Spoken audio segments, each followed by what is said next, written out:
Yes, welcome back sa ato ang The Sermon 2024. Atong last nga episode no sa 2024. Episode 19 para ni siya atong nahimo.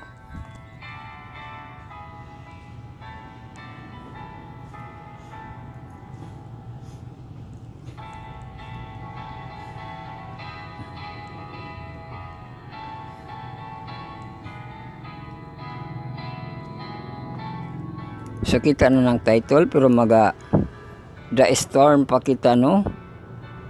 Ato ang share line sa kuan mapaminawan. Ato ang marathon lesson karon ang share line. Pero itong The Storm hurricane nato nga update.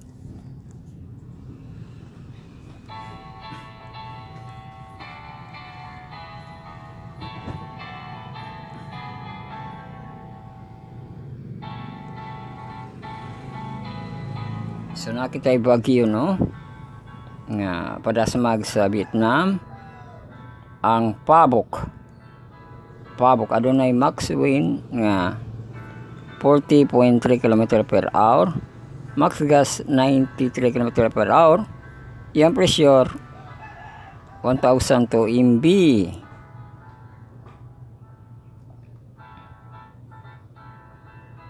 So iyahang trajectory diri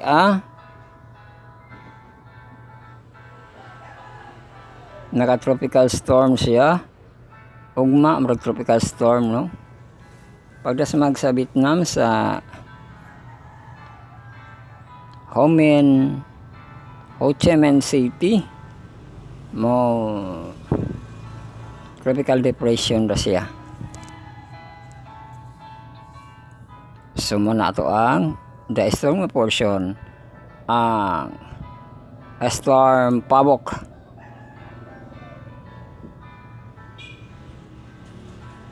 So good na kita no sa ito ang The Sermon 2024 nga ito ang edition. Get ito lang to know him. Ato ang K-Tix Philippian straighten aron ako makaila kaniya og sa gahom sa iyang pagkabanhaw og sa pag-ambit sa iyang makasakit nga maisama kaniya uy sa iyang pagkamatay. Magampo kita sa ato ang padayon sa pagpamalandong no sa iyang pulong nga mabulawanon. Magampo kita amo ikaw nga day pasalamatan amahan nga langit nun sa imuhang mga pag atiman kanamo o pasaylo kami sa mga kalapasan na himo sa pulong sa buhat ug sa una o nagaampo usab kami nga ang balang espiritu na usab magalihok nining among pagpamalandong nining among pagtuon og sa nagapaminaw nini og sa ma-upload na kini ang gahom sa balang espiritu ana usab aron masabtan nila pag-ayo.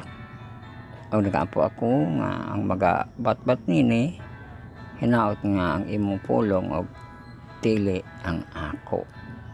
Og nagaampo sa bako kanimo amahan nga ikaw magabindisyon ining paghimuon nga pagpalandong sa last nga edisyon sa The Sermon. Pag ikaw sa panalangin sa tibok nga katawhan. Daghang salamat sa pagtubag sa pagampo sa pangalan ni Jesus. Amen.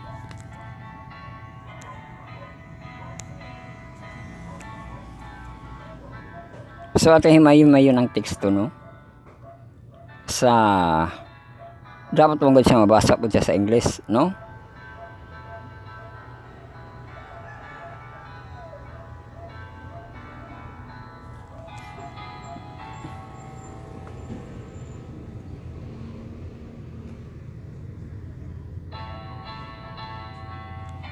Unsa sa English? Philippians 10:10 context mo ni display.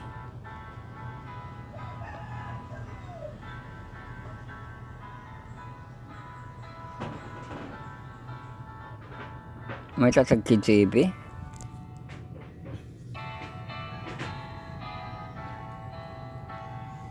That I may know him and the power of his resurrection and the fellowship of his suffering, being made conformable unto his death. Oh, know him, kahibalo no? O niya, the power of his resurrection, sa resurrection, ang iyang himo nga pag-fellowship, iyang makasakit, antod kuno sa iyang kamatayon masuta nato siya, no? Mo nito ang pagmalandong sa panahon dito pali sa Christmas Eve, no? Mana no ang teksto, that I may know him and the power of his resurrection, the fellowship of his suffering, being made conformable unto his death. Na naman rin ang teksto diya. Paul, upon his discovering Christ, was fascinated by suffering of our Lord. Oh, sa Philippians 2:6-11,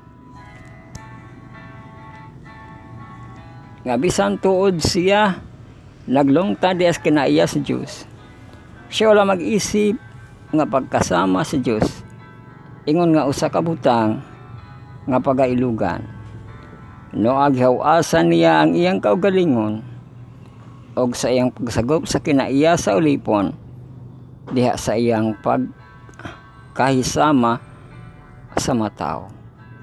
Og sa nakita siya diha sa dagway sa tawhanon, siya nagpaubos sa iyang kaugalingon ug nahimong masinugtanon hangtod sa kamatayon. Oo, besan pas kamatayon diha sa krus. Tungod niini ang Dios nagbayaw kaniya sa kaitas-an ug mihatag kaniya sa ngalan, labaw sa tanang ngalan, aron ang ngalan ni Jesus ang tanang tuhod magapiko dito sa langit dinhi sa yuta ug sa ilalom sa yuta, ang tanang dila magasugid nga Ginoo sa Jesu-Kristo alang sa pagdaig sa Diyos nga Amaan. O Ginoo sa Kristo no pagdaig sa Diyos Amahan, and by the power of his resurrection.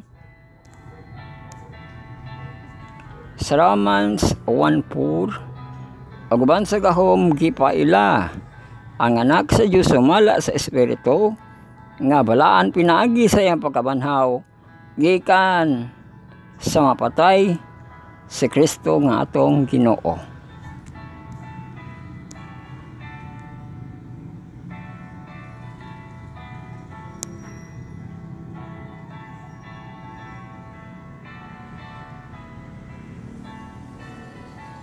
He made the resurrection of Christ the very fabric of our resurrection.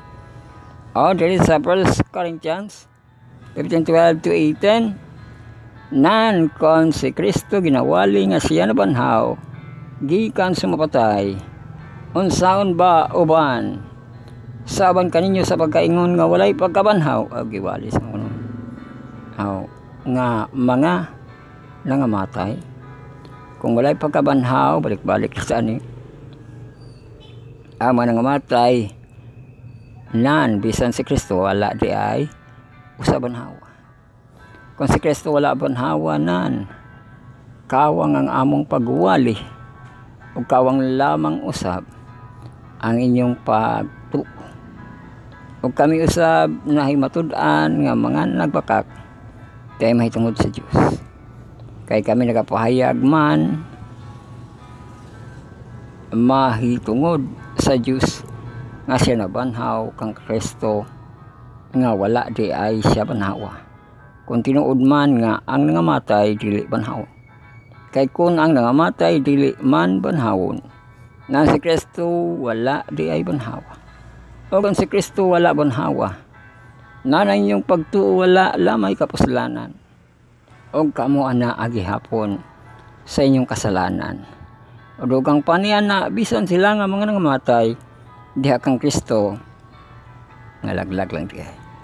Sumanang pagdasig no nga adunay kay pagkabanhaw, no? Kay kung ibutang nimo sa nauna nga wala ang rason, si Kristo wala po dabanhaw, no? O di na pwede mahitabo, no? Kay naamang kita sa Bible na lista man na mabaasa man na nga gibanhaw si Jesus Christ. Diba dako na siya nga paglaom, no nga. Isang pagtaas man na kay makita ning sementeryo pila na ka mga tuig diha, no? Pero mao na nga naay pagkabanhaw, no? Nganong naamay pagkabanhaw si Jesus Christ ang example, di ba? Nga nabanhaw siya.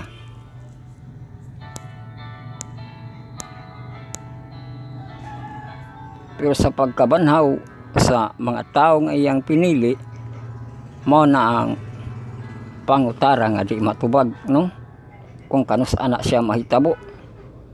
Bukas lang kas kaalaman nga adunay pagkabanhaw, pero di gini mo makita nga gusto ni mo mabanhaw na nang natulog diha, di ba? Di na pwede inana, no? Kay bisan sa panahon ni ana nga ting pamanhaw na ang ato mang creator ang nahibalo, no? Basing mga tulog na ang tanan ay pa mahimo ang pagpamanhaw. Wala agi mahibalo, no? Parehara sa amahan nga way nahibalo, di ba? No? Mao na nga faith lang gid pod ang pagpamanhaw, no? But let us very prayerfully consider the implication of full words our opening text. The incentive that the motives all attachment to Christ as a person to our Lord is meekness sa Matthew 11:20. O marika na ako kamong tanan nga nabudlay og nabugatan og papahulayon ko kamo.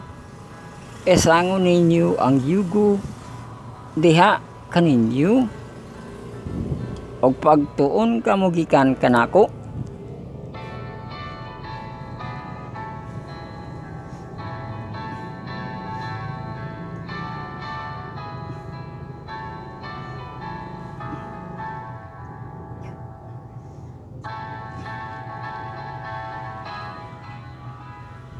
Kay ako maaghop og mapaabsanon kasing-kasing o makaplag kamog pahulay alang sa inyong makalag.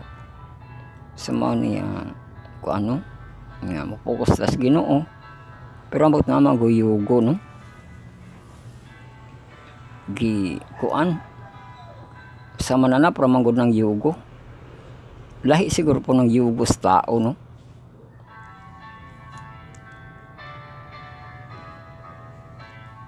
Pero mga ginano nga kumupokus kas Ginoo mura po kaniyag dinakpan, di ba? No? Kay kung di ka magpadakop, di ka mapokus sa iya, ha? No?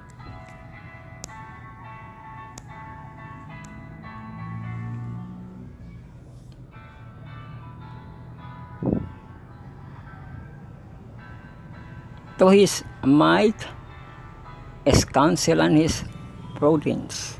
Judgment sa Isaiah 9:6. O mana ni?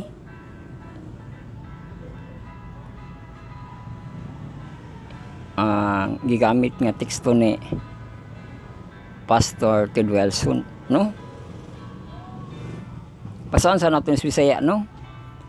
Kay alang kanato ang usa ka bata na tawo, alang kanato ang usa ka anak nga lalaki gihatag, ug ang kagamhanan igatongtong sa iyang abaga, ug ang iyang ngalan. O wala pa gani ni Jesus Christ diri.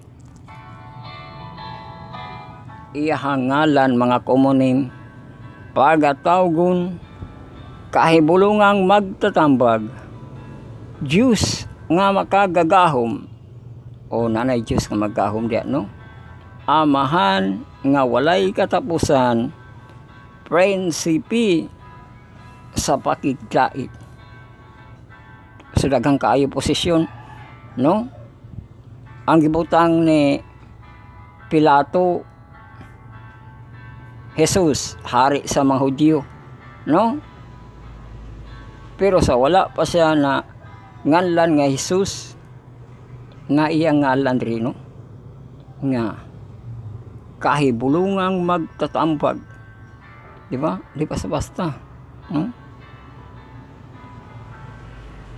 Kay katong pagtambag niya kang Maria nga batuon na untana, husayon na untana, kuya ko nga pagkahusay sa Ginoo. Gasulat siya sa yuta, no? Yung pangsulat niyang mga sala sa mga tao nga iyang nakita. Oh, di nanagan sila no, nagkalitlag kamingaw. Silence is eloquence, no? Naghihimo sa Ginoo dito o gingnan niya, babae haman sila. Ano ingon, angkon wala na sila. O gingnan ang Ginoo, no, iyang tambag, lakaw ug ayaw na pagpakasala. So kahibulungang magtatambag. Diyos nga makagagahom. Dito makita nimo sa mga miracles, no? Ngayon makita, gimpang ayo ang mga buta, gimpang palakaw ang mga bakol, gimpang buhi ang mga patay. Ihagibaling ang iyang ngalan maong yang buluhaton, no?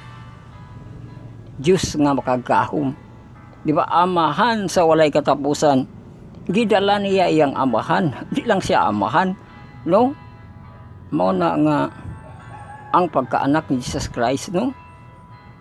Gidala niya iyang amahan, no? O niya prinsipi sa pakiglait, di ba? Kaya bising pa inom na to siya suka, natulog naman to, di ba? Sa 80s binis, no? Wala man siya na suko nga. Ilapay ko suka para ba igo ng mata nimo, no? Natulog siya, no? Di ba? It is finished. So, prinsipi sa pakiglait, makipali ng buluhaton niya, no? Iyang ngalan.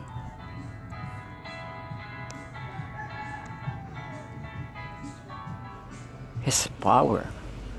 Sa Matthew 28:18, si Jesus milolog mingon kanila, kanako gihatag ang tanang kagahom sa langit ug sa yuta. Mo na no Diyos nga makagahom. Yes, a majestic character. Colossians 2:9. Kay diha kaniya nagapuyo ang pagkalawas sa bugos nga kinatibuk-an sa pagka-Diyos. O, na ay lawas sa tao na po'y pagka-Diyos.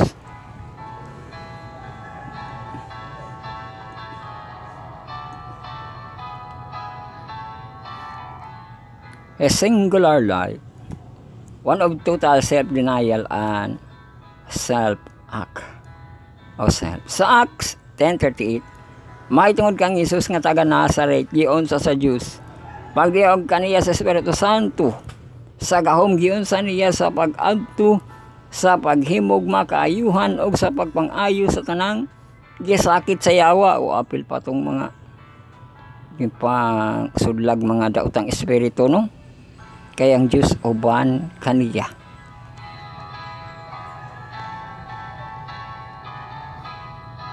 So gahom kito sa amahan ba, no? Kay ang pagkatawhanon, tawhanon magid na, no? Pero nag-uban malagi ang amahan mao to nga mahadlok sa iya ang mga daotang espiritu. He was holy and separate from sinner. Hebrews 7:26, kay angay alang kanato ang pagkabaton sa maong labaw nga saserdote, balaan, walay sala, walay lama, lignain, gikan sa makasala, tinuboy nga tos kaytas ang labaw sa kalangitan. O nahimo siyang saserdote. Sa Isaiah 9:6 nga ikaanak sa ngalan nga kahibulungang magtatambag Diyos nga makagagahom, no? Amahan sa tanang panahon o prinsipis pakigdait, pero matotal po siya pagkadako niya ang ato ang high priest.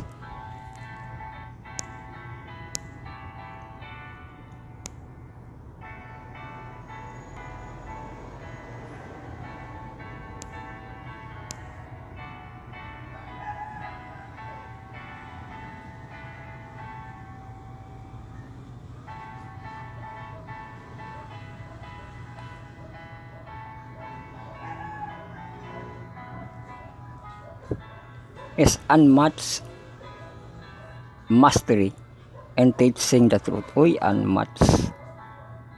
Kay kanila nagpanudlo man siya ingon sa may kagahom. Dili sama sa ilang mga eskreba. Oh my kagahom mo ng unmatched. Diyan, basa dito sa teksto, no? Sa Matthew 7:29. The price Paul was willing to pay for his attachment to Christ. He counted all else but lose for the excellency of the knowledge of Jesus Christ. He suffered the loss of all things and counted them but dung that might win Christ. O mao to, no, nga gibaliwala niya tong iyahang Pablo unsa to iyahang pagkadako sa unang panahon, pero giwala niya maangkon niya si Jesus Christ. Philippians 3:8, sa pagkatinuod ang tanan akong ginaisip nga kapildihan tungod sa labaw kabilanhon ang pagkaila kang Kristo Jesus nga akong Ginoo. Uy, kaya Ginoo nga kapildihan kay dili man siya nakadaog kang Jesus Christ, no? Tungod kaniya napildihan ako sa nang butang og kini ginaisip ko nga ingon nga mga biya aron lamang maako si Kristo. Grabe, no, sa kalibutan makita gid mo nga pildi, no, walay nahimo, di ba? Pero kung maato si Jesus Christ, mao po natong kadaugan, di ba? He glorified in the cross of Christ. I was very proud to be able to say I bear in my body the mark of the Lord Jesus. O sa Galatians 6:17, sa kadkaron, ayaw na ako ipasamok ni bisang kinsang tao, kay ginadala ko na ang akong lawas ang matimaan sa marka ni Jesus. Uy, Kuya Pablo, no? For God forbid that I should glory save in the cross our Lord Jesus Christ. Ang verse 14, morning mo tapos sa ato ang the sermon.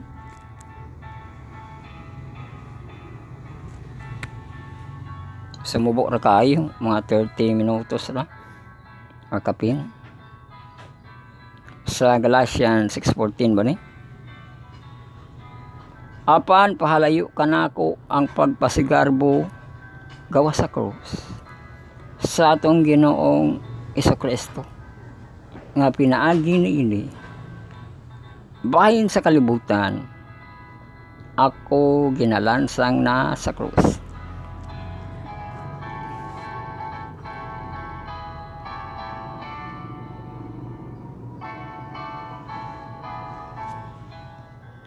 Sunaar siya gipangbahin di ay, no, nga bahin ko no sa kalibutan gilansang na siya sa krus. So di na niya pilion ang kalibutan, no, bahin kanako unapoy bahin sa iya ha, no? Ang kalibutan gikalansang na sa krus. Oy, murag nabali ra gihapon, no? Pero kanako siya na gina nga personal, no? Kalibutan naman ni og iyahang pagka-persona, no? Bahin sa kalibutan, ako gikalansang nasa krus. Wa nay kapilian, no? Kay gipili gid niya ang krus. Og bahin kuno kanako nga personal na gyud nga si kanang Pablo. Ang kalibutan gikalansang na sa krus.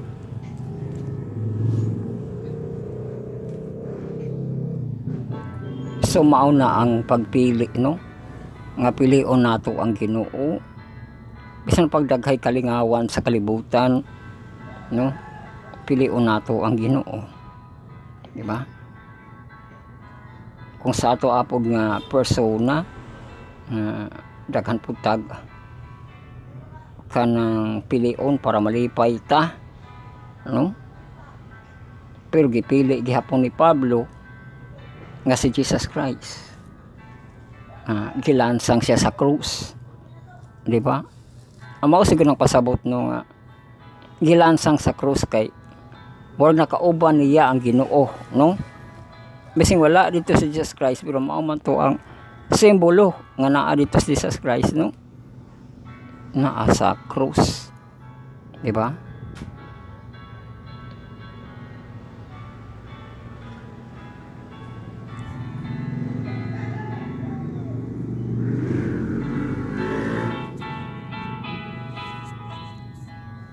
So mao na ato ang natun-an sa atong sermon nga to know Him, di ba?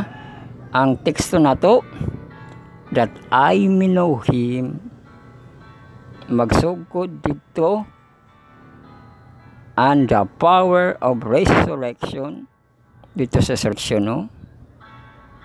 And the fellowship of His suffering, or katong iyang mga ministry, o niya kauban na ang mga suffering, kaysa imo laging mga pagtrabaho aduna gyud mga kalisod, kasakit, ka problema, no? Being made conformable. Uy, nalagi conformable. Saan conformable? Mabara daw. Google. Nga mahimong hangtod.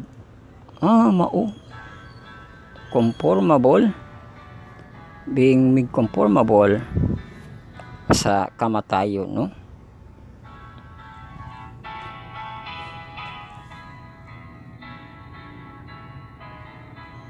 Sumao na ang ato ang pagkahibalo sa Ginoo. Mo sampot pa dito kamatayon nga iyang gipili, no? Nga sa iyang mga pagbuhat, no? Sa iyang mga pagsangyaw, sa iyang mga pagpang-ayo, no? Pero naagi kaaway gihapon, no? Nga maabot siya sa iyang kamatayon kay mamabot to'y propesya, no? Nga John 3:16, for God so loved the world that He gave His only begotten Son, that whosoever believeth in Him should not perish but have everlasting life. Di ba? Pero ang una nga, for God so loved the world, He gave His only. So, murag, kung yung ka-give, aduna siya mga paghalad, no? So, give, no? Halad si Jesus Christ. He gave His only Son, no? O, mao dayto. Ang usa ka halad, imo siyang tuhuan, di ba? Para makabaton ka og kinabuhing dayon. Whosoever believeth in Him should not perish but have everlasting life. kay siya gid ay ang mahimong example no nga makabaton og everlasting life ang pagkabanhaw. Di ba mo nang rason nga mutuo ka nga adunay pagkabanhaw kay si Jesus Christ nabanhaw.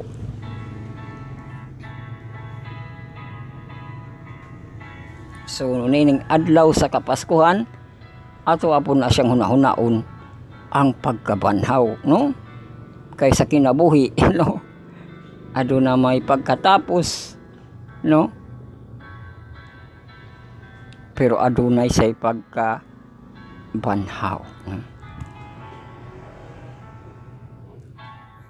Onya kadtong tapuson nato sa pang Christmas no nga teksto ang Isaiah 6:9, Isaiah 9:6. Gibali ra ang kuan ba? Gibali ang 9 unya 6 dayon no? Sa matiman-an ninyo, memorize ninyo no?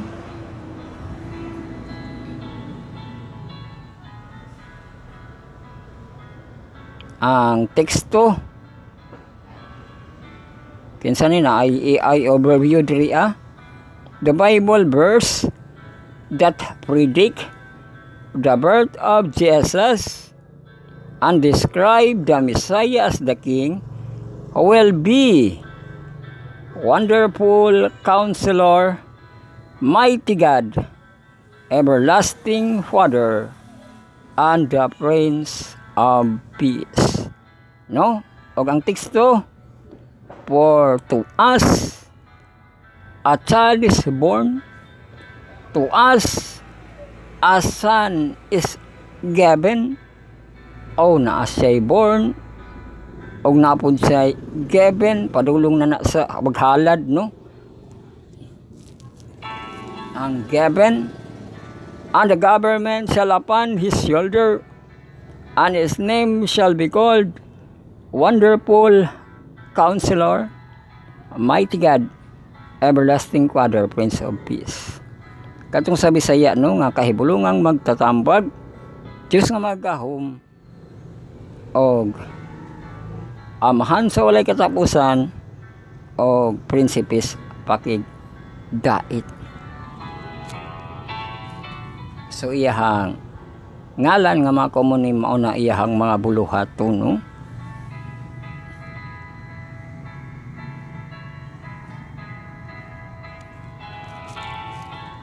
Og hinaut nga daigo na to siya kay wala na siya, mga paghandom na lang ta, og sa paghandom na to sa iyang ngalan nga Wonderful Counselor, Mighty God, Everlasting Father, Prince of Peace, nahimo niya na sa iyahang pagministeryo. Sumao ka na ang ato ang pag-tak-op sa ato ang sermon 2024. So, tanaw na to. Magkita ba kita sa ato ang The Sermon 2025. Magampo kita sa atong pagtapos.